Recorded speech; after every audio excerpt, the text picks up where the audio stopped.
The diseases of attitude. It's never that pleasant to talk about the negative, but we got to talk about it because life is part negative.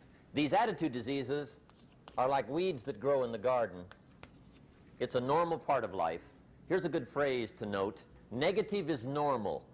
It's not successful, but it's normal. It's part of life. And here's the next key, in my opinion.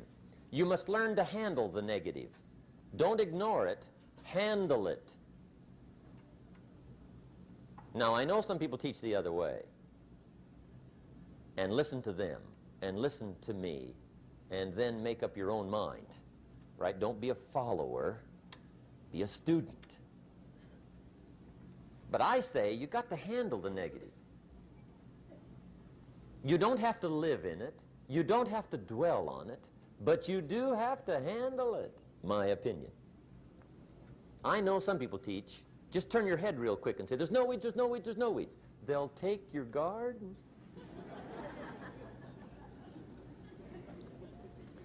So you've got to handle the negative.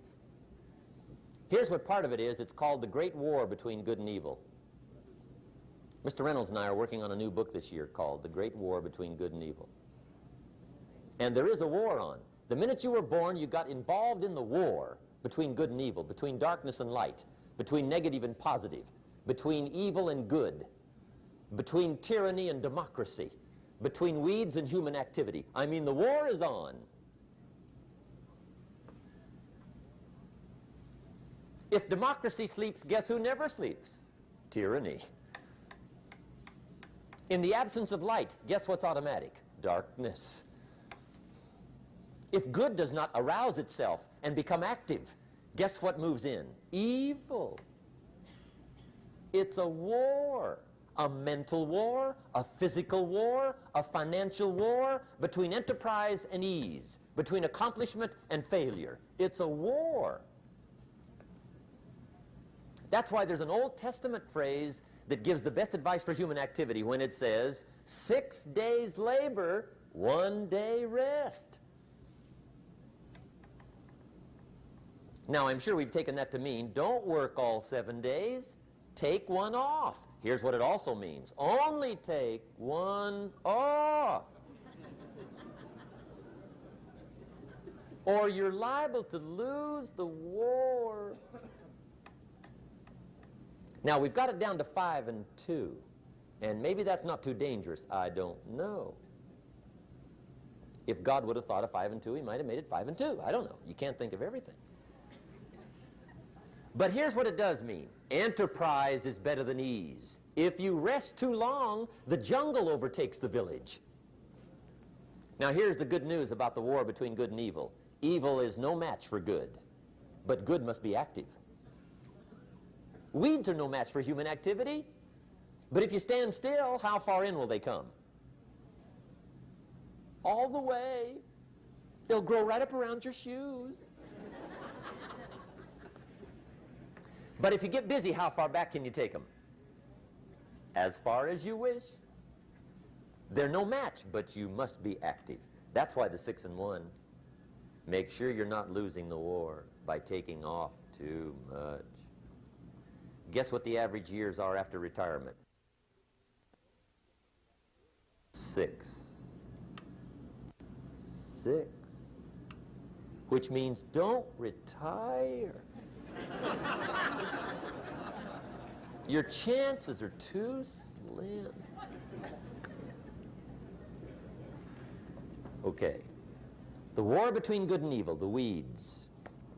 You got to make sure you recognize the negative, handle it, deal with it, and then go on. Let's make a list of the diseases of attitude that can wreck all your chances to do well. One of the words that destroys everything is called neglect. Neglect. And I found this out. A week of neglect could cost you a year of repair. It isn't worth it. So what to be on the lookout for? Here's the list. If you were making it, you'd have the same list I've got. Right? We're not covering anything new tonight. This is a reminding session, not a teaching session. But it doesn't hurt to go over it again. Here's the list. Attitude diseases. Number one is indifference. The shrug of the shoulder. The guy's not even concerned. He's just drifting. This is called the mild approach to life. A disease known as mildness.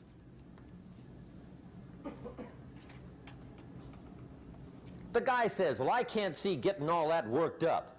Well, to be any kind of winner, you got to get worked up. There's one problem with drift. You cannot drift to the top of the mountain. And the good Lord said in the closing chapters of the Bible, here's the best way to live, one way or the other. That's best. Hot or what's next best? Cold is next best to hot. Not the half-baked middle, lukewarm, not too hot, not too cold. What a sad way to live. I think what it means is pick a direction and go with everything you got. Just pick one and go. Somebody says, yeah, but what if it's the wrong direction? You'll find out quicker.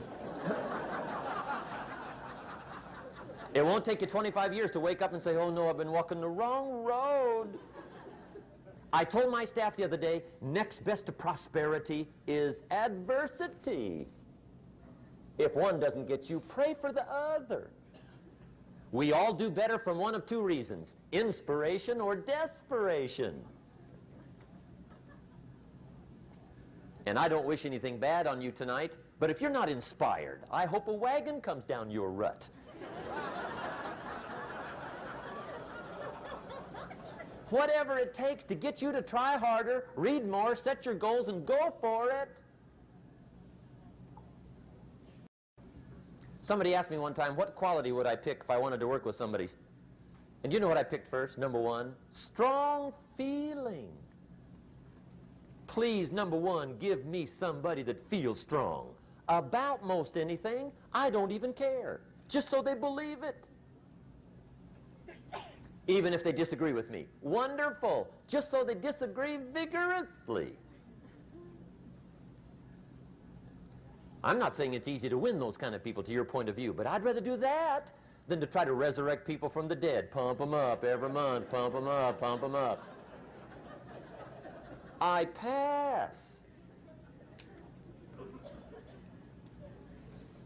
The good Lord needs a leader for the early Christians. Remember the early days of the Christians? Not like today. If you were to stand up in the early days and say, I'm a Christian, cut off your head, toss you and your wife in jail, let you rot. I mean, those were ugly days. Being a Christian back then was not called socially acceptable. They didn't have 125,000 in the Los Angeles Coliseum to hear Billy Graham on a Sunday afternoon. Not back in those days. Back in those days when the Christians got in the Coliseum, it was a different story, right? I mean, the word was, stay out of the Coliseum, especially on Sunday. Last Sunday was Lions 33, Christians nothing. See, those were mean, tough struggle days for the Christians. Now, when the days are mean and tough and struggling, you got to have some kind of leader. Do you know who the good Lord picked for the leader when the days were mean and ugly? Saul. From Tarsus. That's who he picked, Saul. I'll tell you what, I would have picked him. You would have picked him. Anybody would have picked Saul. Saul was one of those incredible guys. Once he got into something, look out. Everybody in the community knew what Saul was in. Because whatever he joined, he'd flip all the switches, open up all the dials, turn on all the faucets, and go like mad. He was known as All-Out Saul. I mean, he was something else. Now, at first, it wasn't working out well. Saul hated Christians, which makes a poor leader, right? I mean, that won't work. Saul got this bug somewhere about the Christians. He got to hating Christians. And he hated them so bad, every time somebody would say Christian, he'd fly into a rage. And I guess he decided one day, it was his mission in life to get rid of all the Christians. He was Saul anyhow, could do most anything he wanted to. So he got him these letters of authority to go around to the various communities and hunt down the Christians. They said, do whatever you want to with them, Saul. They're unpopular anyhow.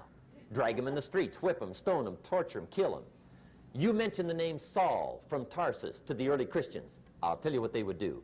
They would run, hide, lock the doors, leave town, dive underground. I've been in the catacombs of Rome where they hid. He was mean. I mean, terribly mean. But remember the story? One day Saul's making it for Damascus. Heard about some new Christians, flies into a rage, takes off for Damascus. And the story said he was angry. There's a little sentence in the story that says, on his way to Damascus, he was breathing out threatenings and slaughter, which meant he felt rather strong about the idea, right? That's strong. That's strong. But on this journey, right, according to the story, as Saul was making his way to Damascus, the good Lord looks down out of heaven and says, there's my man, Saul. He's got to be something else. And according to the story, this great light shines out of heaven, knocks him flat, right off his horse, grinds his face in the dirt, and blinds him for 3 days. The good Lord using recruiting tools we can't use, but when you're Lord, right? To make a long story short, Saul from Tarsus becomes converted to Christianity. He becomes Paul, the great leader, the apostle. And without a doubt, the good Lord got him a dandy. One he didn't have to pump up every month. In one of his later writings, he said, the things I once hated, I now love. The things I once loved, I now hate. See, that's strong. Here's the key to the good life. Learn to put everything you've got into everything you do. Whatever you are doing, pour it on. It will quickly open up into opportunity or quickly disclose to you that you ought to be doing something else. The delusion is, if I had a better job, I'd really pour it on. See, that's delusion. Wherever you are, pour it on. Don't give somebody half a job for a day's pay. Pour it on. See, that'll help change your life. Get rid of this disease. Here's the next attitude disease, indecision.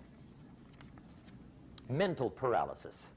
The guy can't make up his mind and it becomes a disease. Pretty soon he knows he's got it. The guy says, well, I know I'm on the fence. But he says, what if I get off on the wrong side? Listen, after a while it doesn't matter. Just get off. Any side will do. A life full of adventure is a life full of many decisions. The ones that turn out to be wrong give you better experience to make better decisions. So don't see how many decisions you can get out of, see how many you can get into. That's where the adventure is. So shake off this disease, indecision.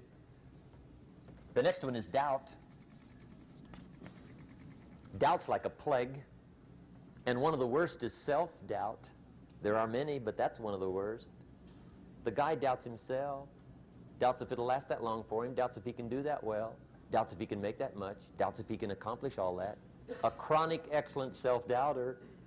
You can imagine what damage that does to your future. So here's the key. Turn this coin over and become a believer. And there's many things to believe in. One of the majors is yourself. The understanding of self-worth is the beginning of progress. Now, if those three don't get you, this one will. Worry. That's a devastating disease. Worry. Worry causes health problems, social problems, personal problems, family problems. It's devastating. Worry long enough, it'll drop you to your knees. Could reduce you to begging. I know how bad this one is. I used to have it bad. I used to be known as a super worrier. Not a super warrior. No, super worrier. My family wished I'd have been a warrior. I got those years to make up for. But I'll tell you what. My advice to you is do what I finally did on worry. Give it up. Who needs it? I'm not saying it's easy. I'm saying it's worth it. It took me almost 1 year to kick the worry habit, and it was not an easy year. It was one of the toughest years I ever spent, but I finally got that monkey off my back. And I discovered you could live the most incredible life free of worry. Not free of challenge, not free of difficulty, free of worry. I learned how to do it, and you can. Here's the next attitude disease. Over caution. Some people never will have much. They're too cautious. Now, you can also be too reckless, but you can also be too cautious. This is called the timid approach to life. And my caution was always the risk. Risk used to drive me right up the wall. I used to say, what if this happens? It's called the language of the poor. What if this happens? And on top of that, if this was to happen, look at the fix I'd be in. I better not try. I could always ace myself out. Then I'll tell you what changed my whole life when I finally discovered it's all risky. The minute you were born, it got risky. If you think trying is risky, wait till they hand you the bill for not trying. If you think investing is risky, wait till you get the tab for not investing. See, it's all risky. Getting married is risky. Having children is risky. Going into business is risky. Investing your money is risky. It's all risky. I'll tell you how risky life is. You're not going to get out alive. That's risky. The Englishman says, well, if that's the way it's going to work out, let's give it a go. Right, that's what it's for. Give it a go. Somebody says, yeah, but I'm looking for safety and security. Fine, then huddle in a corner. We'll cover you with a sheet, bring you 3 meals a day.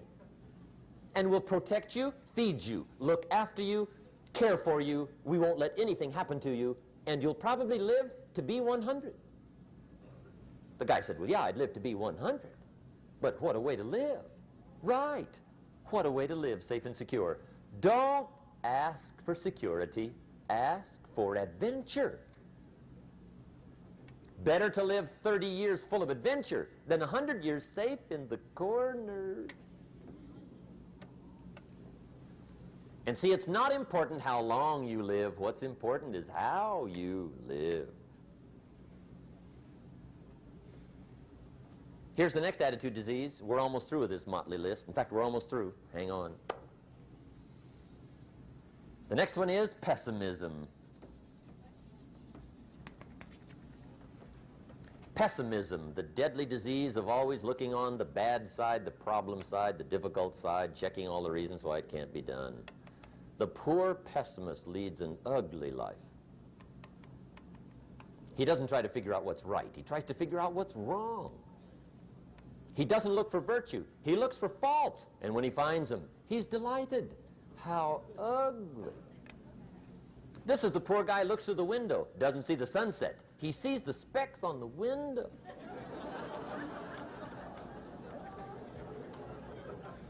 And this is the poor guy, right, who rushes up, takes such leave of his senses. This guy rushes up and he says, I've got 5 good reasons why it won't work. He's so dumb he doesn't know all he needs 1. He's got 5.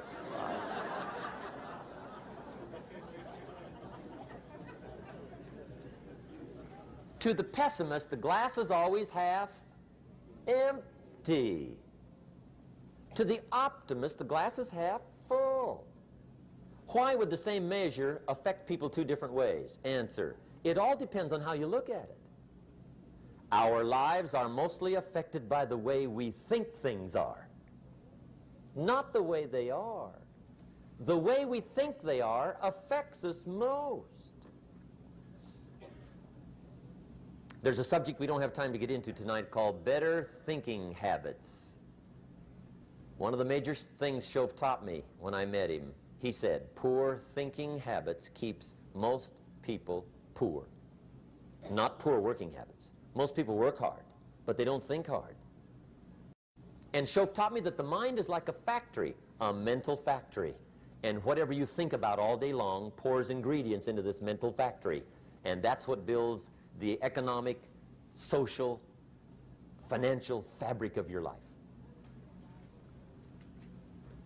He quoted me a Bible phrase that says, as you think, so you become. How awesome.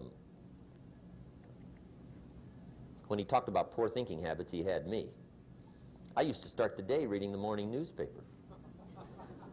I mean, you can believe that or not. I'd get a cup of coffee and read the paper. I'd load up on wars and riots and murders and stabbings and killings and bank robberies and muggings and car wrecks and tragedies. I'd even read the back pages. I seem to like that stuff for some weird reason. I'd load up on all that, and then I'd start the day. You can imagine the kind of days I used to have. You walk around on your financial knees. They call you economic peewee.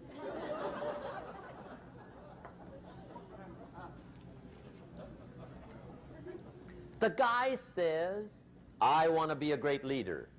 Wonderful. The first thing we do is follow him to his house. When we get there, we walk in and check his library, number one. Somebody says, well, why check his library?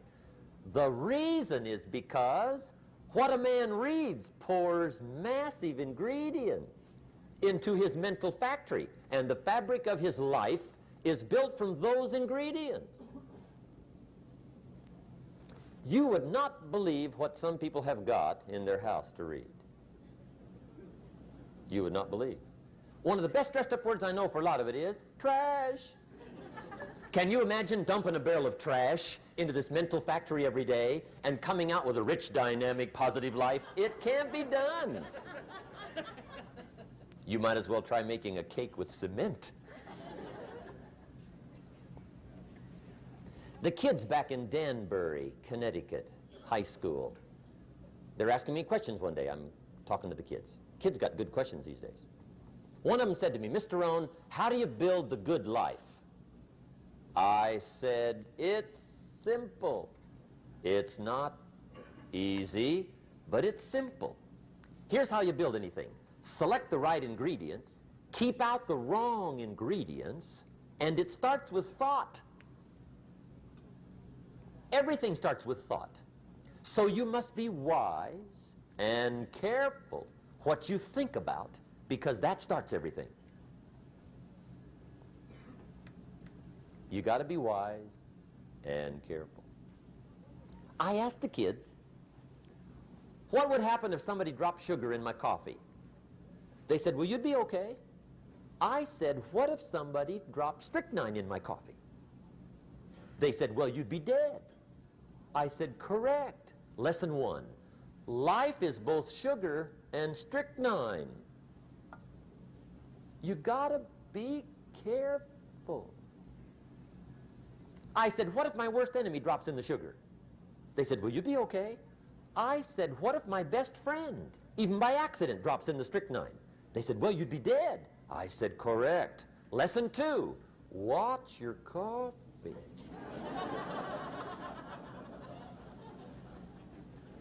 You got to be careful. See, it doesn't matter who hands you the bad stuff. It doesn't matter where you get the bad stuff. It'll still do its damage on your bank account, wherever you get it. Mr. Schoaf gave me one of the greatest phrases when I first met him when he said, Jim, every day stand guard at the door of your mind. How important.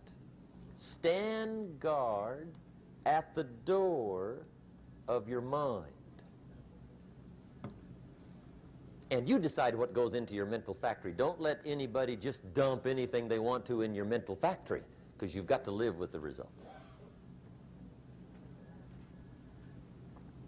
Okay, here's the last disease, and we're through with this list. In fact, we're almost through. Hang on. The last subject is very brief. The last disease, but this one is deadly. Engage in this one, indulge in it even slightly, and you might as well forget the future, because it's going to forget you. Complaining, crying, whining, griping, a Bible word called murmuring. See, that'll ace your future. Spend 5 minutes complaining, and you have wasted 5. And you may have begun what's known as economic cancer of the bone. Surely they will soon haul you off into a financial desert and there let you choke on the dust of your own regret. I hope I said that well, so you won't forget. It's a deadly disease. If you don't think it's bad, ask the children of Israel of Old Testament fame. Typical of us all, their story just happened to get in the book. Story says, children of Israel were slaves. God performed a series of dazzling miracles and got them out. And now they're heading for the promised land. Remember the story? Heading for the promised land. Tragedy of the story, they never got there. Reason. From day one, they started to complain. They griped about the water. They griped about the weather. They whined and cried and griped about the food. They griped about the leadership. They whined and cried because it was too far, too cold, too hot, too difficult, too miserable. I mean, they whined and cried for years. Finally, God said, "I've had it, trip canceled." Or something like that.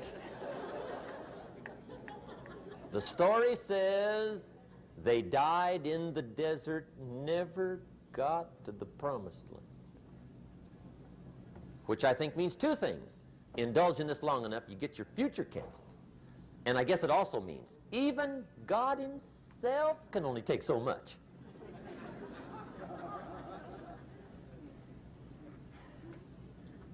Okay.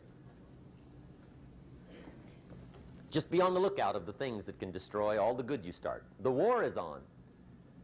And this evening, tomorrow, mentally, personally, socially, economically, you got to make sure you're winning the war. And this is part of it.